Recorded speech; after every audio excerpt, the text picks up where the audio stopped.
Section 35 का marginal लोट है election when necessary, और इसको हम लोग बोलते हैं डॉक्ट्रिन ऑफ इलेक्शन। ठीक, इलेक्शन आदमी कब करता है? जब उसके पास दो या दो से ज्यादा ऑप्शन हो और उसको एक उसमें से चूज करना हो। ठीक, तो वो क्या करेगा? इलेक्शन करेगा। यहाँ पर भी हम लोग कुछ ऐसा ही करते हैं। एक इंस्ट्रूमेंट तैयार कर रहे हैं। इंस्ट्रूमेंट करने का मतलब एक डीड तैयार कर रहे हैं। ठीक, एक तरह का कॉन्ट्रैक्ट तैयार कर रहे हैं जिसके अंदर एक पर्सन को दो राइट दिया जा रहा है। ठीक, उसको चूज करना है, या तो वो उस राइट को ले ले, या तो उसका राइट लेने के साथ जो कॉन्सिक्वेंस होगा उसको बेयर करे, या फिर उस राइट को लेने से मना कर दे। ठीक, तो यहीं पर हम लोग को इलेक्शन करना रहता है। इसको ऐसे समझिए, मिस्टर ए है मान लीजिए। General rule transfer of property का क्या है कि आपका जो प्रॉपर्टी है आप उसी का ट्रांसफर कर सकते हैं। आपको प्रॉपर्टी ट्रांसफर करने के लिए आपका उसका ओनरशिप होना या उस पे राइट्स होना जरूरी है। सेक्शन 35 उस जनरल रूल का एक एक्सेप्शन है। यहाँ पे आप वैसे प्रॉपर्टी को ट्रांसफर करते हैं जिसपे आपका राइट्स नहीं है। एक प्रॉपर्टी है, इसको समझिए।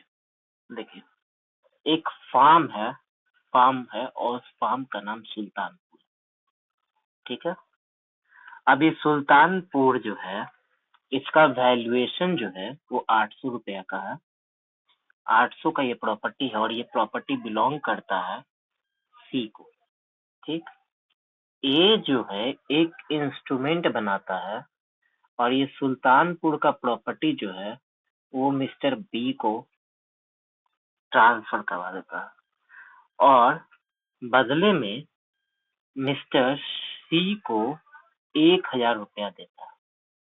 ठीक है, क्या किया? ये प्रॉपर्टी जो किसी और का है उसको मिस्टर ए ने मिस्टर बी के नाम पे ट्रांसफर करवा दिया और बदले में सी को 800 के प्रॉपर्टी की जगह 1000 का प्रॉपर्टी देना चाह रहा, 1000 रुपया दे देना चाह रहा। अब ये सी पे डिपेंड करता है, सी को इलेक्शन करना है कि या तो उस प्रॉपर्टी को ये सी जो है वो बी को दे दे और 1000 रुपया रख ले, या फिर ये ना दे, तो ऐसे केस में ये 1000 रुपया इसको नहीं मिलेगा।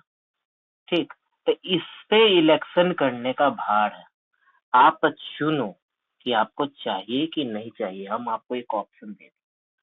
ठीक है, यहाँ पर हम मिस्टर सी को दो ठो रास्ता दे रहे थे कि आप चुन लो।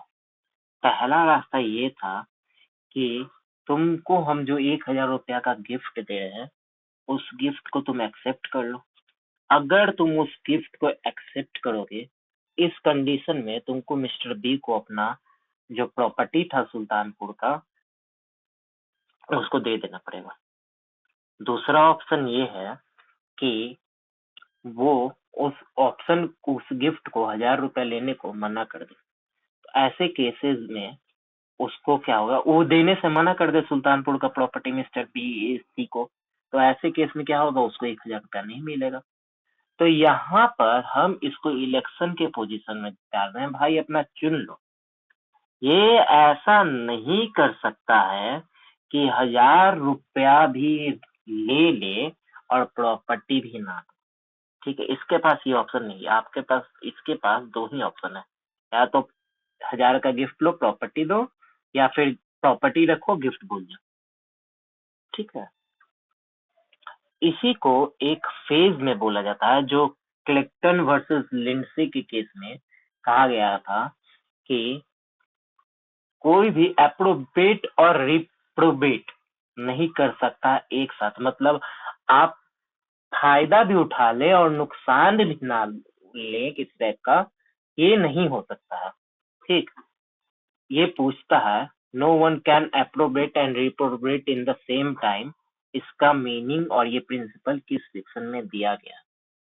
ठीक, यहाँ दिया है। या फिर एक और पूछता है कि you can not blow hot and cold in the same breath, आप एक ही सांस में गर्म हवा और ठंडा हवा एक साथ नहीं छोड़ सकते हैं।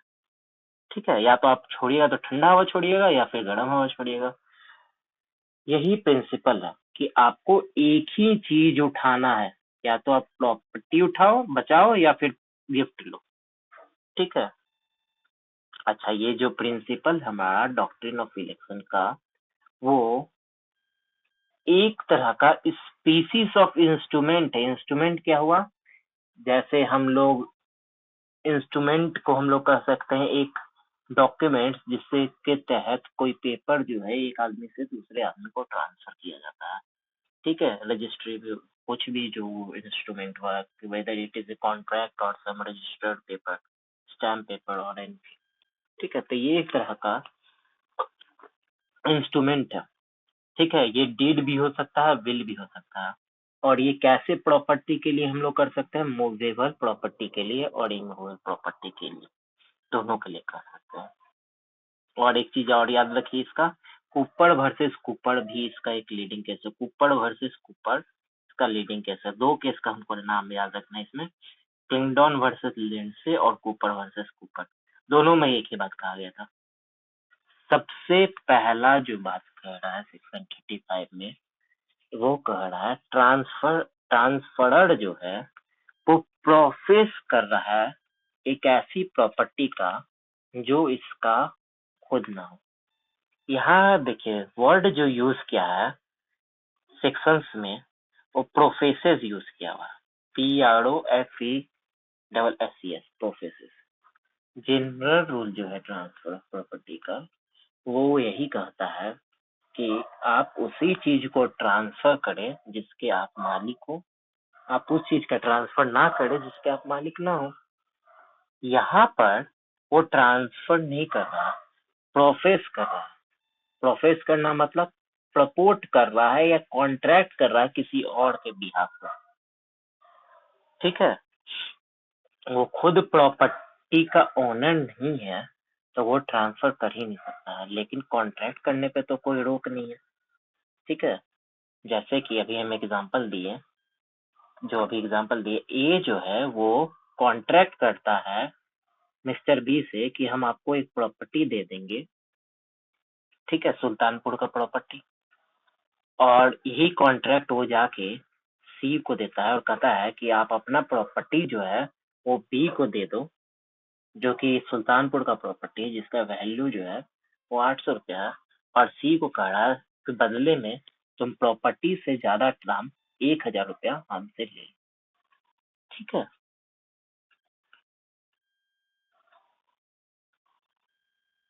यहाँ पर क्यों कोई ऐसा काम करेगा और मिस्टर ए को क्या करेगा।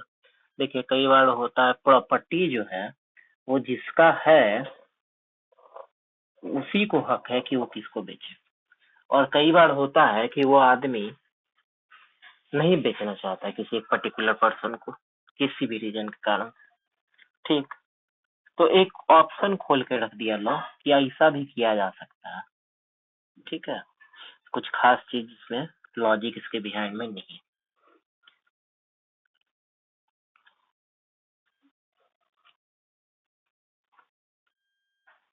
दूसरा जो इसेंशियल कंडीशन है इस सेक्शन का, वो कहता है कि कोई भी बेनिफिट जो है वो सिर्फ और सिर्फ ओनर ऑफ द प्रॉपर्टी को होना चाहिए। ठीक है, समझिए, सिर्फ ओनर ऑफ द प्रॉपर्टी को ही बेनिफिट होना चाहिए। मिस्टर ए जो है वो मिस्टर बी को प्रॉपर्टी दिलवा देता है मिस्टर सी का प्रॉपर्टी है सुल्तानपुर का। ठीक है, 800 रुपया का प्रॉपर्टी है, और मान लीजिए कुछ हो दाम है प्रॉपर्टी का, यहाँ पर 800 नहीं लिखा हुआ इसलिए नहीं बोल रहा है। देखिए ए जो है वो मिस्टर बी को एक प्रॉपर्टी दिलवा देता है, वो प्रॉपर्टी है सी का, ठीक है। बदले में सी की वाइफ को 5,000 रुपया दे देता है कि प्रॉपर्टी जो है ट्रांसफर करने के बदले में 5,000 रुपया तुमको मिल गया। प्रॉपर्टी का दाम मान लीजिए 1,000 होगा और बदले में सी की वाइफ को दे रहा है 5,000 रुपया। तो कहेंगे कि उस पे ये सेक्शन लागू हो जाएगा, तो कहता है नहीं, बेनिफिट जो है वो सिर्फ ओनर को ही होना चाहिए। देखने में लग रहा है कि ओनर को मिले या उसकी वाइफ को मिले क्या फर्क पड़ जाएगा, लेकिन लॉ का इंटरप्रिटेशन करेंगे तो सिर्फ और सिर्फ ओनर को ही मिलना चाहिए। वाइफ क्योंकि ओनर नहीं है प्रॉपर्टी की, तो अगर उसको बेनिफिट हो रहा है तो वहां पर डॉक्ट्रिन ऑफ इलेक्शन काम नहीं करेगा। हमको ओनर जो रहेगा उसी के फेवर में ये जो बेनिफिट है, एक्स्ट्रा प्रॉपर्टी से ज्यादा का वैल्यूएशन जो है वो उसको देना पड़ेगा। ओनर कोई भी हो सकता है, या तो उस प्रॉपर्टी में उसका वेस्टेड इंटरेस्ट हो या कंटीजेंट इंटरेस्ट हो, सेक्शन 19 और 21 बता चुके हैं। इवन वो पर्सन अगर रिविजनर भी हो या उस पर्सन का उस प्रॉपर्टी पे बहुत रिमोट इंटरेस्ट हो, मतलब बहुत दूर का इंटरेस्ट हो, वो सब भी चल जाएगा, लेकिन जो इंटरेस्ट है वो ओनर को ही होना चाहिए, किसी और पर्सन को नहीं होना चाहिए। कि देखिए, जो भी हम लोग ट्रांजेक्शन कर रहे हैं तो वो सारा का सारा कुछ जो है वो एक ही ट्रांजेक्शन में हो जाना चाहिए, ठीक, एक ही ट्रांजेक्शन में हो जाना चाहिए। कहने का मतलब कि उस आदमी से, जो आदमी को हम सुल्तानपुर का प्रॉपर्टी दिलवा रहे हैं, वो भी एक ही ट्रांजेक्शन में होना चाहिए, और जिस आदमी का प्रॉपर्टी जा रहा है उसको बेनिफिट जो होगा वो भी एक ही ट्रांजेक्शन में होना चाहिए। एक सिंगल ट्रांजेक्शन करेंगे जिसमें ये सारा कुछ हो जाएगा, ठीक। एक ट्रांजेक्शन जो है हम उसके लिए हो सकता है, एक ट्रांजेक्शन करने के लिए हम एक या एक से ज्यादा इंस्ट्रूमेंट तैयार करें, लेकिन ट्रांजेक्शन एक ही होना चाहिए। हम एक से ज्यादा इंस्ट्रूमेंट तैयार कर सकते हैं, लेकिन ट्रांजेक्शन जो है वो एक ही होना चाहिए। ए बी को प्रॉपर्टी दिलवा रहा है मिस्टर सी का, ठीक है। तो वो चाहे तो एक एग्रीमेंट डीड में ये तैयार करवाए कि ये प्रॉपर्टी तुमको मिल जाएगा, और दूसरे एग्रीमेंट डीड पे ये कर रहा है कि तुम अपना प्रॉपर्टी जो है बी को ट्रांसफर करो, बदले में तुमको हम 1,000 रुपया दे देंगे। ऐसा वो दो इंस्ट्रूमेंट तैयार कर सकता है चाहे तो, या फिर सिंगल इंस्ट्रूमेंट में ही कह सकता है कि तुम अपना प्रॉपर्टी जो है वो मिस्टर बी को दे दो। इंस्ट्रूमेंट मतलब एक एग्रीमेंट में, ठीक है, एक ही एग्रीमेंट तैयार करता, तो वो कह सकता है कि मैं अपना प्रॉपर्टी बी को दे दो और बदले में तुम इतना रुपया बेनिफिट के साथ ले लो, ठीक है, मार्केट वैल्यू से थोड़ा ज्यादा पैसा ले लो, ठीक है। ऐसा करना अलाउ है, लेकिन ये सारा चीज जो है वो सेम ट्रांजेक्शन में हो जाना चाहिए। ई नहीं हो सकता है कि मिस्टर ए मिस्टर बी को दिलवाना चाह रहा है सी का, तो कहेगा कि पहले तुम हम ही को ट्रांसफर कर दो, हम बाद में इसको कर देंगे, तो ये ट्रांजेक्शन टूट गया, दो ट्रांजेक्शन हो गया, इसको नहीं मानेगा। आपको एक ही ट्रांजेक्शन के भीतर सारा काम करवाना है। अगला इंग्रेडिएंट्स जो है वो कहता है कि आप ओनर को ड्यूटी दें, जो ओनर है वही उस इंस्ट्रूमेंट के तहत वो या तो इलेक्ट करे या लेना है या नहीं लेना उसको इलेक्ट करना ओनर को, ठीक। हम जो इंस्ट्रूमेंट में कंटेंट्स लिख रहे हैं तो उसी कंटेंट्स के आधार पर डिसाइड होगा, ओनर को डिसाइड करना होगा कि या तो हम बेनिफिट ले लें या छोड़ दें, ठीक है। ये ड्यूटी जो है वो सिर्फ और सिर्फ ओनर का है, ओनर के बिहाफ में कोई और नहीं कर सकता, ठीक है। जो करना है ओनर को ही करना है, और वो ओनर जो है वो इलेक्शन कैसे करेगा, ठीक है। मोड क्या होगा इलेक्शन करने का, कैसे पता चलेगा कि उसने इलेक्ट कर लिया या नहीं कर लिया। दो तरीका से कर सकता है, या तो एक्सप्रेसली कर ले या इम्प्लाइडली कर ले।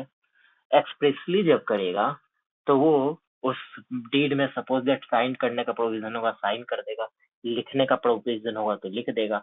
जो भी है रिटन फॉर्म में अगर हो रहा है या आपका ओरल फॉर्म में भी हो रहा है तो वो एक्सप्रेसली होता है। एक्सप्रेसली और इम्प्लाइडली समझ में आता है ना? कोई भी चीज कह कर या लिख कर हम लोग कर रहे हैं, कोई भी चीज कह कर या लिख कर हम लोग कोई काम कर रहे हैं तो उसको हम लोग एक्सप्रेसली कर रहे हैं, ठीक है। और इम्प्लाइडली मतलब क्या होता है, आपने स्वीकृति उसका दे दिया। कैसे पता चलेगा ठीक कि आप उस देखिए इम्प्लाइडली कैसे होगा, पहले एक्सप्रेसली समझ में, ठीक है। इम्प्लाइडली से क्वेश्चन बनता है कि इम्प्लाइडली कैसे करेगा। इलेक्शन को हम लोग कैसे मानेंगे कि इम्प्लाइडली उसने प्रॉपर्टी को स्वीकृति कर लिया, मतलब इम्प्लाइडली उसने उस इलेक्शन कर लिया। दो चीज पहले देखा जाएगा, जो ओनर था उसको ये ड्यूटी से वो अवेयर हो कि उसको इलेक्ट करना है, मतलब उसको इस बात का नॉलेज हो कि ऐसा ऐसा चीज हुआ है और हमको इलेक्ट करना है, ठीक है। क्या होता है कि बहुत बड़े बड़े सेठ साहूकार जो होते हैं वो अपना काम खुद हैंडल नहीं करते हैं, डे टू डे उसका काम करता है, आज इसको ये करना है वो करना है वो करना है। तो हो सकता है कि वो अवेयर हो सकता है कि ना अवेयर हो। तो हमको ये कंफर्म कराना पड़ेगा कि वो अवेयर था इस ड्यूटी से कि उसको इलेक्ट करना है, ठीक।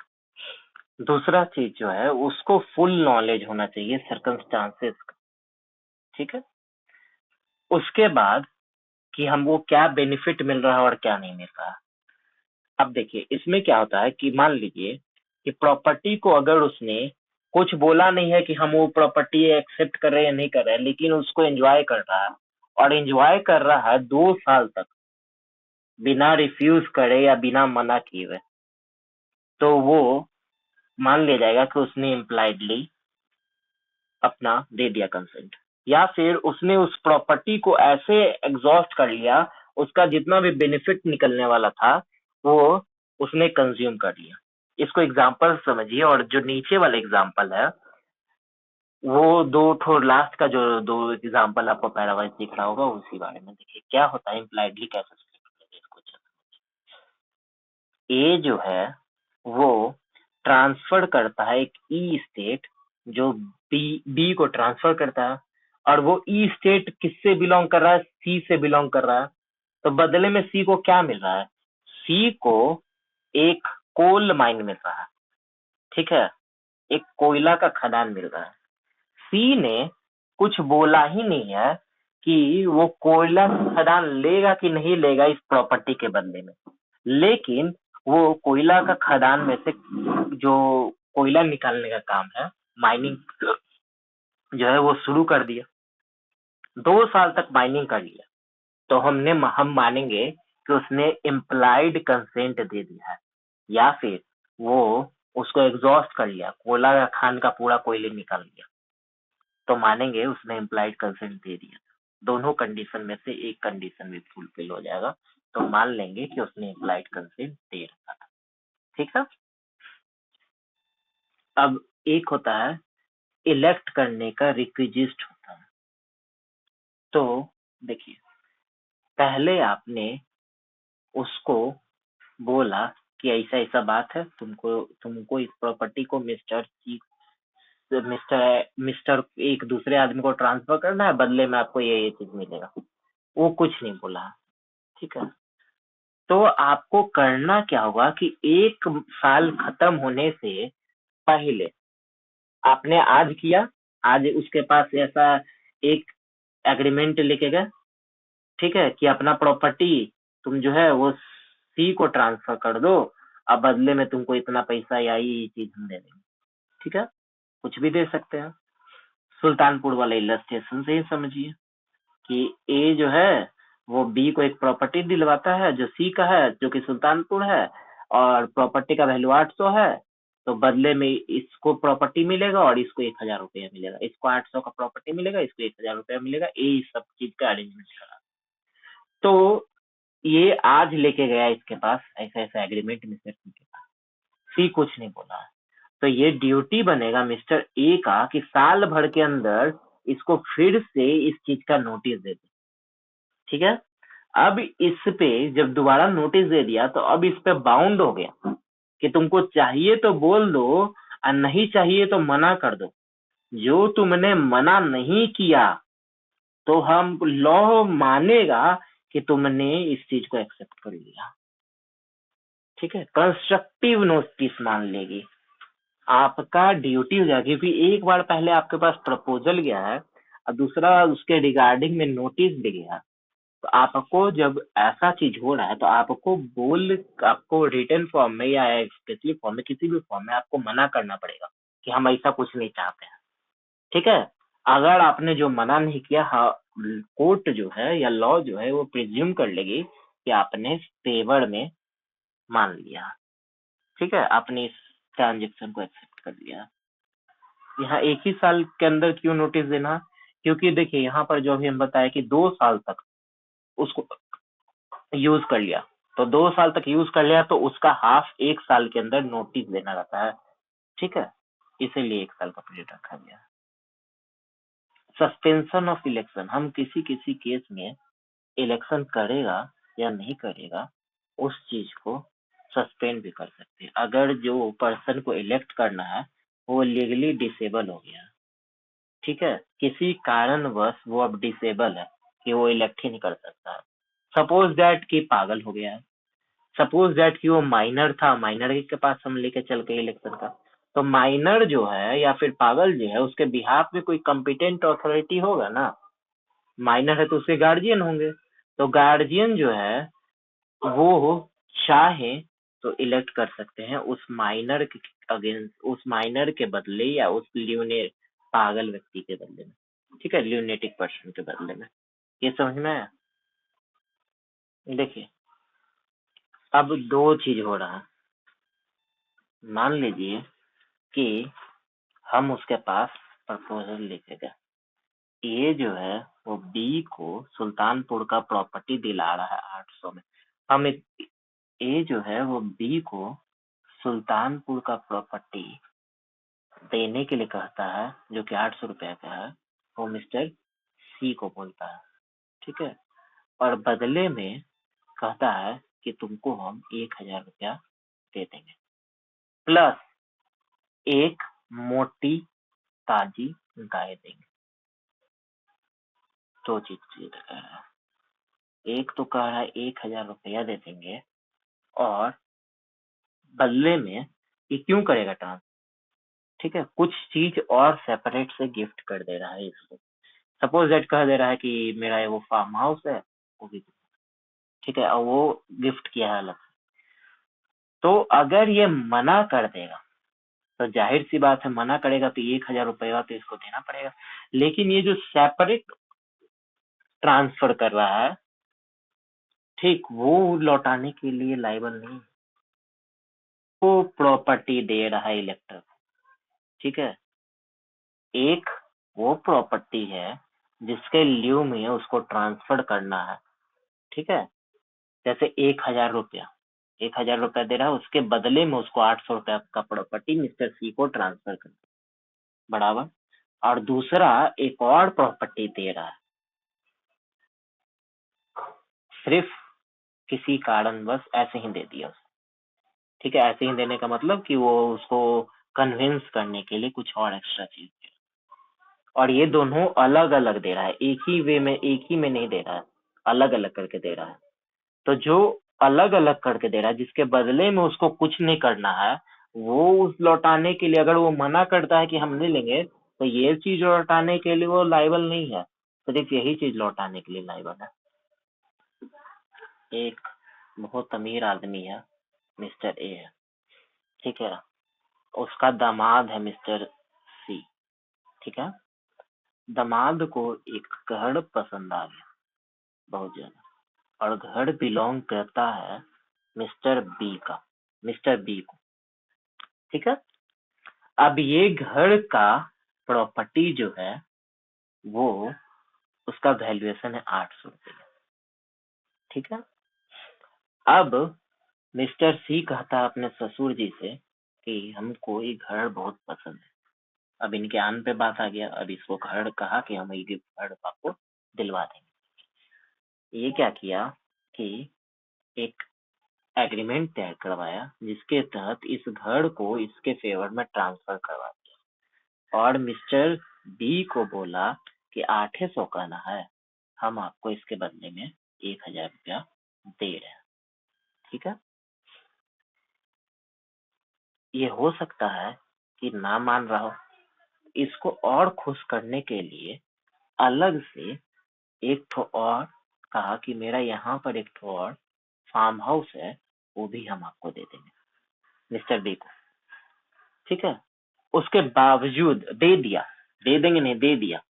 ठीक है, तो एक ट्रांजेक्शन जो था, पहला वाला ट्रांजेक्शन, उसके बदले में इसको अपना 800 रुपए वाला जो सुल्तानपुर का जमीन था वो मिस्टर सी को देना था। ठीक है, और इस चीज की कन्विंस कराने के लिए उसने अलग से एक प्रॉपर्टी इसको और दिया। ये मना करा, फिर भी प्रॉपर्टी इसके बाद भी मना किया कि हम नहीं लेंगे, मेरा बाप दादा का घर है, पुश्तैनी जायदाद है, आप कितनों पैसा दे दो, कुछ दे दो, हम नहीं लेंगे। तो ऐसे केस में ये जो 1000 रुपया इसके फेवर में ही दे रहा था, तो जो दिया है इसको वापस दे देगा ना। 1000 रुपया कौन बात का, जब आप प्रॉपर्टी नहीं दोगे तो 1000 रुपया इसको वापस दे देगा। लेकिन ये जो उसको अलग से प्रॉपर्टी दिया था वो ये बाउंड नहीं है देने के लिए। जो दामाद है वो रुष्ट हो गया, दामाद को कुछ नहीं मिला तो बेचारा रुष्ट हो गया, तो क्या हो गया, डिसअपॉइंटेड हो गया। ठीक है, इसको डिसअपॉइंटेड ट्रांसफरी कहेंगे। डिसअपॉइंटेड ट्रांसफरी किसको कहेंगे, जिसको प्रॉपर्टी मिलना चाहिए था, अगर वो जो कॉन्ट्रैक्ट था वो इन्फोर्स हो जाता, मतलब वो मान जाता, तो जिसको प्रॉपर्टी मिलना था उसको कहेंगे, लेकिन अब उसको कुछ नहीं मिला है। ठीक है, तो वो कहलाएगा डिसअपॉइंटेड ट्रांसफरी, नाराज ट्रांसफरी। ठीक है, तो इसको क्या राइट है। अब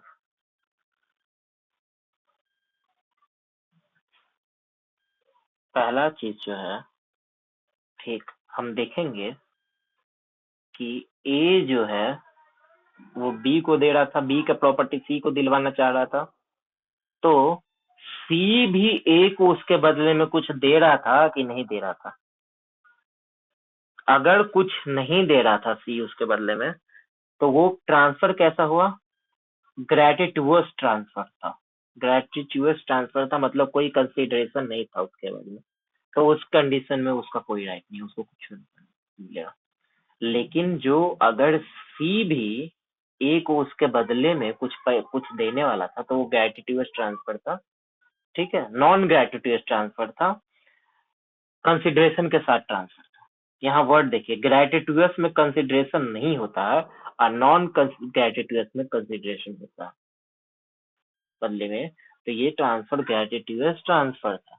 तो जब ग्रेटिट्यूअस ट्रांसफर हो रहा था तो मिस्टर सी का राइट है, क्या राइट है, कि उसको एक रीजनेबल कंपनसेशन दिया जाए। ठीक है, क्या वो रीजनेबल कंपनसेशन होगा, समझिए।